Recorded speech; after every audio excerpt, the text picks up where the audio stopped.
Hey, this is David Plotz, CEO of CityCast. I have a favor to ask before we get to today's conversation. We're doing our annual listener survey, and it would really help us out if you took it. And even if you took it last year, we'd be grateful if you took it again, because we can't use last year's data. Please go to citycast.fm/survey to take the survey. It's only 7 minutes long, we know, because we timed it. That's citycast.fm/survey. And when you take the survey, you'll also be eligible to win a $250 Visa gift card and CityCast swag, that great CityCast swag. citycast.fm/survey. I don't know about y'all, but I love learning new things, and the Newberry Library is a perfect place for your curiosity. Adult education has been a tradition at the Newberry since the 1890s. The classes are led by experts, and they're available in person and online. Take a writing workshop, study the history of flamenco, make your own book plate, and so much more. Register at newberry.org. Just click on Learn an Adult Education class to get started.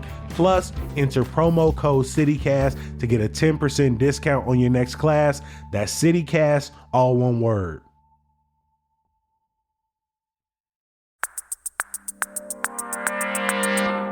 Today on CityCast Chicago, what actually happened with federal agents at a Southside elementary school?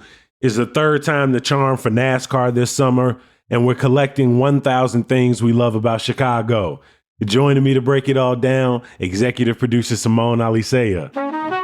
It's Tuesday, January 28th. I'm Jacoby Cochran, and this is what Chicago's talking about.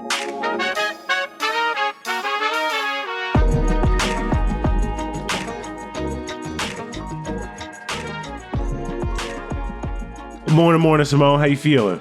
I'm doing all right, Jacoby. How are you? I'm doing well. I'm not complaining. Had some good food over the weekend. Hung out with my mom, who made the absolute best sidecars at her home bar. And we just kind of sat there, watched TV. It was a good time. I have heard tell of Mama T's legendary home bar, and I'm very jealous.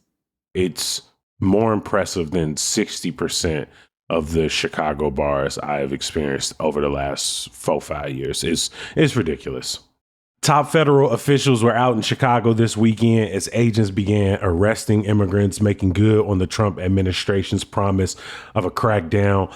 The operations came after a chaotic week of fear following the inauguration, and days after federal agents showed up at an elementary school in back of the yard, sparking a lot of confusion, rumors, and panic online. Simone, what happened at Hamline Elementary?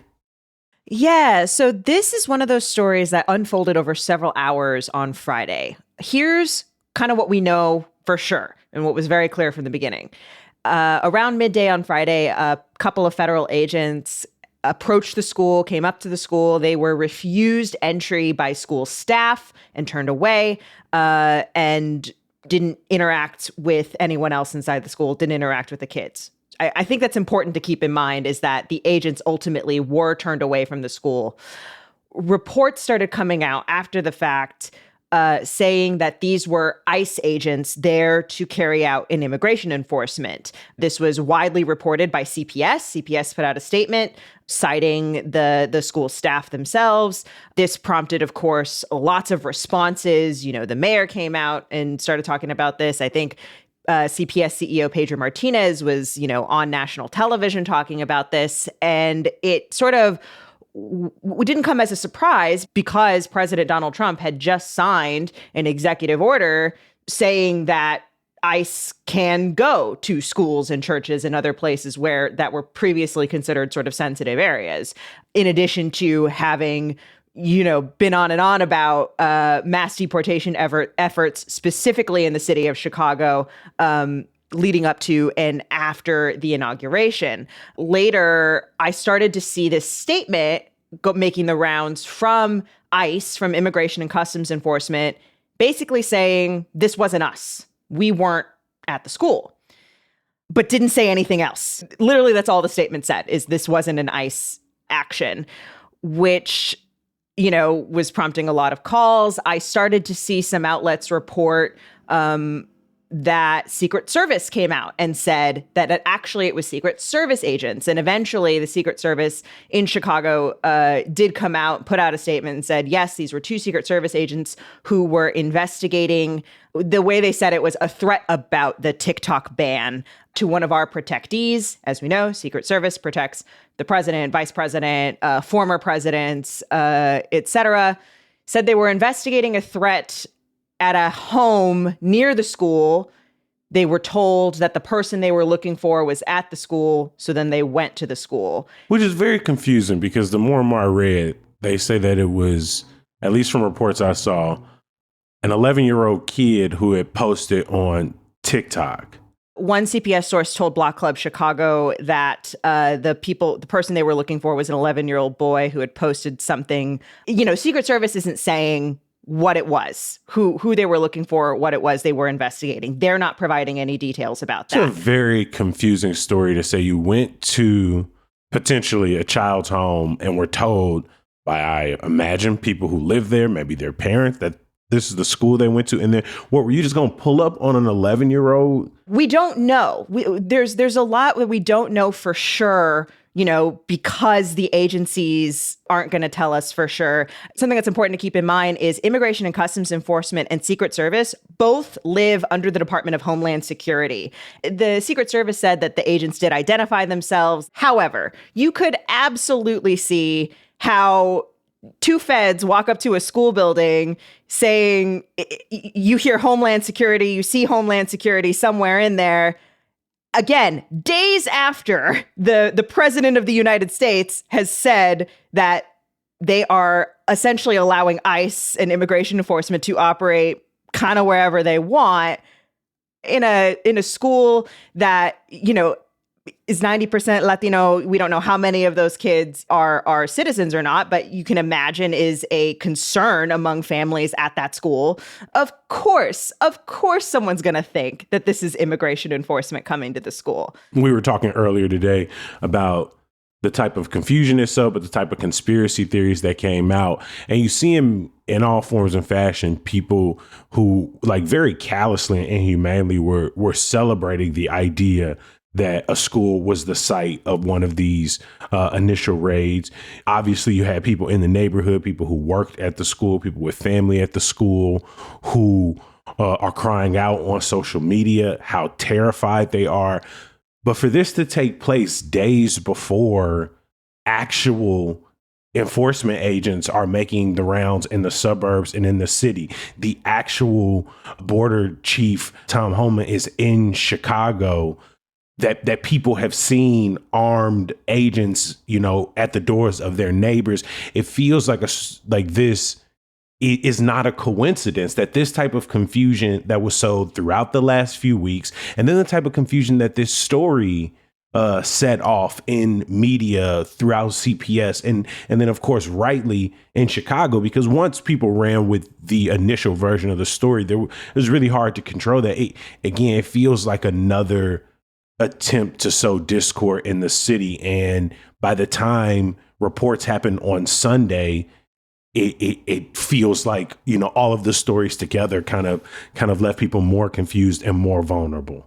To whatever degree the Secret Service sort of knew what was going on or made any consideration to the fact that, again, Chicagoans might be on edge about immigration enforcement, whatever they were actually investigating. This is an administration that has proven that the confusion is sort of the point. The more confused, the more chaotic things feel, the more fear there is, the harder it is to kind of know where to turn your attention and what to actually do. This story is so tough in so many ways because in so many cases, misinformation is the result of bad actors, of somebody, purposefully sowing a lie or something that is not true. I think in this case, I suspect there was genuine confusion. I suspect there was genuine just uncertainty that our federal agencies didn't really clarify in a very effective way, right? It was also interesting, too, because you sort of saw different media being able to confirm the story at different points. And, you saw reporters on social media talking about how it's like, hey, I reached out to ICE, I reached out to the Secret Service. They didn't get back to me, but they did get back to, this TV station. They got back to this person. That's sort of another part of this is people will look at the media and say, oh, well, you're purposefully sowing confusion. Like you're making this a bigger deal than it actually is. When really everyone's just trying to get the information, right? Everyone's trying to figure out what actually happened. And this is just one of those cases where, an uneven distribution of information, again, combined with confusion that had already permeated because of the presidential administration itself, sowing that panic with his declarations and executive orders, et cetera. It was just a recipe for chaos. One of the things I saw over the weekend was this growing presence of right-wing journalists who are either live streaming on media, people who have right-wing X accounts. We saw Dr. Phil McGraw out here with his platform alongside Tom Homan. And I have friends who work at Healthy Hood Chicago who have had caught on multiple occasions, people sort of live streaming outside of their location in Pilsen, saying things like, this is a place that ICE needs to raid. This is a place that protects new arrivals and long-term immigrants in the city. Yeah, you referenced there Dr. Phil, who was embedded over the weekend in Chicago with ICE and other federal agents. Also worth noting that those operations that took place over the weekend involved not just ICE, but the Department of Alcohol, Tobacco, Firearms, and Explosives. ATF was there. I think FBI, various federal agents from different agencies participated in these operations. And again, as you said, sort of proudly, they took these pictures of all of them with all their different vests standing in a line. And I know there are people who are listening who are saying, the last administration, the Obama administration, like these deportations, these ICE raids, these mass arrests, these are not new. But I think this in particular, this kind of celebration, this televising, it's like, I'm not trying to say it's it's worse. So I'm like sort of forgiving. Well, there are actual differences in the way, if you look at the way the Biden, yes, in terms of pure numbers, the numbers are comparable between the Biden administration and the Trump administration. And again, Obama's numbers even way higher. But I think it's worth noting, that a lot of those deportations under the Biden administration took place at the border, not necessarily as a result of ICE coming into communities, coming to workplaces, knocking on doors, these big raids, operations that the Trump administration is touting. Again, that doesn't sort of negate those deportations. That's still that's still hundreds of people a day who are sent away. But I do think there is a difference. And as you point out, the difference is how is the administration positioning itself in the city? And the administration is saying, it's a boogeyman, right?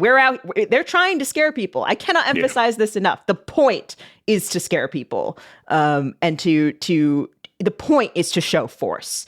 And it's interesting because last week, when we were anticipating these actions, I think officials came out very much in full force saying, condemning the actions of the Trump administration. I did think it was interesting that some of our state officials, namely Governor J.B. Pritzker, Senators Dick Durbin and Tammy Duckworth, also came out with statements on Sunday after the operations actually occurred. And they did condemn them, but I don't think that condemnation was as strong. Both the senators put out a joint statement saying those who, quote, pose a danger to our country should be the focus of deportation efforts. Pritzker spoke on CNN saying that there's a difference between targeting undocumented folks who are, quote, violent criminals. Again, they're both saying that these raids are sweeping up others. But I just want to point out that the United States, the city of Chicago, already has a system for addressing criminal actions. It's a criminal legal system. It's the whole reason we have police, prosecutors, and courts. And I just think it's important to keep in mind what we're hearing from our officials and the way they kind of mediate what they're saying about immigration as they navigate this administration from their perspectives. Obviously, they're representing the entire state. But I just think it's important to notice. Using criminality as a way to sort of offset these actions is a playbook all of us are all too familiar with. It's also worth noting that we don't know, how many people were arrested in Chicago on Sunday. Again, we're not getting that information from these federal agencies directly. Nationally, some 1,200 arrests were made. Later this week, we're going to sit down with our friend Laura Rodriguez Presa from the Chicago Tribune. And she's somebody who has talked to people who have stayed home from school, stayed home from work, whose routine has been completely upended over the last couple of weeks. If you like me, then you're trying to get out and explore all of Chicago's museums in 2025. So add the Claremont Collections Automotive Museum to your list now. Low-key, it's Chicago's only automotive museum where you can learn about everything from horseless carriages to modern muscle cars. Plus, the vehicles regularly rotate, so you get a unique experience with each visit. They're also open for school field trips, and they have a private event space that seats up to 200 people. I'm talking birthdays, weddings, quinceañeras, and other special events. So take advantage of that free parking. Make 2025 extraordinary with 50% off annual memberships throughout February. Visit Wednesday through Sunday, 10 a.m. to 4 p.m. and discover over 300 vintage and classic vehicles at Chicago's most spectacular automotive museum. Experience the magic of Claremont Collections Automotive Museum whenever you want. Please don't let this opportunity slip away. Secure your discounted membership at ClaremontCollections.com today. Last week, NASCAR announced that they're preparing for their Chicago Street Race weekend later this summer in July, and tickets went on sale yesterday. And for some people who have been following the race for the last few years, they might have been surprised to see that ticket prices were lower. The weekend consists of 2 races, music concerts, food festivals, and Simone, as you and I have reported extensively over the last few years, hella rain typically when NASCAR pulls up. This is year 3 of their 3-race deal. Thoughts on if this is going to be the year that things run smoothly? To me, it's still all about this weather question, which we just can't know. We have in January. How are we going to know what it's supposed to be like 4th of July weekend, the weekend in July? The first year, the rain was really, really bad. That was that torrential downpour that I think some folks are still recovering from. Would have been back in 2023. And it had delayed races. I think it, canceled concerts. It was kind of a nightmare the whole weekend. Last year, there was also some bad rain that delayed some things, but it wasn't as bad, as pronounced over the course of the weekend as it had been the year before. So that to me is one big question. And how ironic would it be if it was in a third year in a row? I am curious about these ticket prices that have gone down. I think that's really interesting. They have changed the ticketing every year that they've done this. So for example, attendance was higher in 2023, but they didn't have, I think, single day passes the first year they did it. So it was kind of counted a little bit different. They made more money in last year's race than in 2023. So I'll be curious to see. Attendance has still, been under what was projected when this deal was initially inked by former Mayor Lori Lightfoot. But I'll be curious. Also, the other thing that's happening this year, they say, is even less time for build up and tear down. I don't know. Maybe third time's a charm. We got to learn how to do things, I guess. I'm really interested to see how the city starts positioning itself from a negotiating standpoint. Obviously, this deal was struck under former Mayor Lightfoot, and a lot of people, the alders, community members who live near Grant Park and near larger Chicagoans, complained about this deal being done. The announcement, at least as alders reported, caught many of them off guard. And then as people got into the details, a lot of folks say, was NASCAR paying its fair share? As far as I know, this ticket price reduction doesn't mean the city is going to receive less. I believe the city gets $2 on every ticket sold. And so I don't think them reducing the price of the admission tickets means the city's cut is going to be less.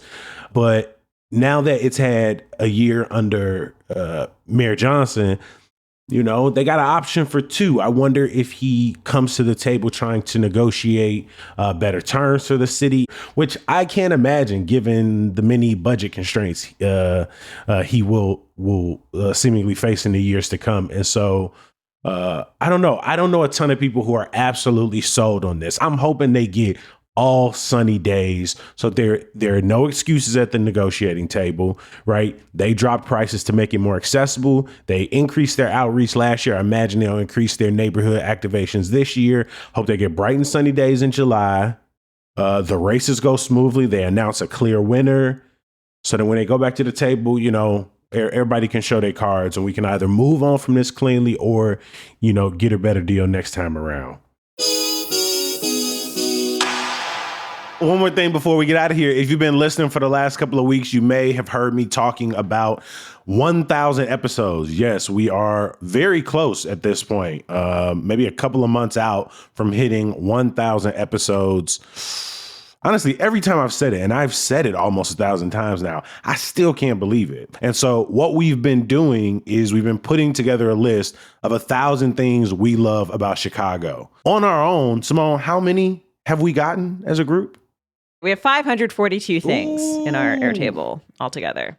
But we need your help to finish it out. So head to chicago.citycast.fm and fill out our survey and tell us what you love about Chicago and put down as many things as you can think of all across the city, from specific things like a sweet steak from home of the hoagie to more general things like summertime shy, being out on the lake. I will say those 3 things we've already said. Obviously, we said a lot of the easy things already on our own. So please, if you won't get real specific, things that you hold very dear, things that might be specific to your neighborhood or community, we want as wide and vast a list as possible. Can I tell you one of my favorite things on the list, actually, that I use as an example to people when they're like, but like, how weird can I get? CityCast Director of Growth Marketing, Caroline Patton, who lives here in Chicago, said, "My hair girl, Maria." I love that. I don't know Maria, but I'm here for you. I love that. I'm so excited. One of mine that I said was the way Chicagoans put things on other things, like on my mama, on Larry, on Phonem, like on me, on my grandma, on Shorty, on my soul. It's just, we will put anything on anything. And I'm not talking about mild sauce. You know what's wild? I don't think mild sauce is on the list yet. Should I add it to There's no way I have not said mild sauce. Not that I can see. Maybe I just said chicken. I will. I can search it right now, Jacoby. Oh, yeah, there it is. Extra mild sauce. I found it. Oh, I said extra mild sauce. And then the phrase extra mild sauce, please, is also on there separately. Oh, what's another one of your favorite things on the list so far? So one thing that comes up again and again is the various museums in Chicago. You know, the National Museum of Mexican Art, the Field Museum. You know, we have people have memories about field trips. But one that comes from CityCast digital marketing manager Jermaine Thomas is a free Thursday entry at the Art Institute. And I think I would also add, and I'm adding it to what my spreadsheet right now, is just like free museum days in general. Anytime you can get into any of Chicago's great museums for free. Like tomorrow, for example, Adler Planetarium is free from 4 to 11 for Illinois residents. That's the Adler at night. I keep meaning to go because I think that's such a fun, like with so many museums in particular, right? Like you have to go during the daytime and like it's tough if you're like trying to get out on a Wednesday or Thursday in the work week. But Adler at night, that's on my list for 2025. I absolutely want to go. DuSable Museum of African American History is free on Wednesdays for Illinois residents. Current exhibits include The Many Colors of Us, The Art of Our Storytellers, selections from the Johnson Publishing Company. The Drew House Museum is free on Wednesdays from 5 to 7 p.m. Wednesdays, man. Really, Wednesday, you could make Wednesday a whole a whole museum day if you wanted to. The Field Museum is free on Wednesdays as well with current exhibits, Wild Color, of course, Sue the T-Rex Experience, and Cats, Predators to Pets. I recently went to the Garfield Park Conservatory earlier this month, right before the Winter Flower Show ended. I love that. And also I will add that the conservatories, both of them, the Lincoln Park and the Garfield Park, are also on our list of 1,000 things we love about Chicago. But again, the list will not be complete if you do not help us. And you can be as specific as you want. A block party, a concert series you love, anything is possible and can make the list. So send as many as you want. Head to chicago.citycast.fm and fill out our survey and tell us what you love about Chicago. Seriously, it could be anything. Please join me in giving a huge thank you to our executive producer, Simone Alicea. Hey, thanks, Jacoby. In the meantime, in between time, I got some good news. The Legler Library Branch in Garfield Park is hosting a robot wrestler workshop tonight for young people. If that don't sound up your alley, they also got a sourdough club in Albany Park and a silent book club tomorrow in South Shore. Plus, they got plenty of other events for you at a link in our show notes. So check it out. As always, we appreciate you for listening and reading. We're going to be back bright and early tomorrow. It's real cool to say that, but the only way I can do that is if you keep showing up. So we'll talk to you then. Peace.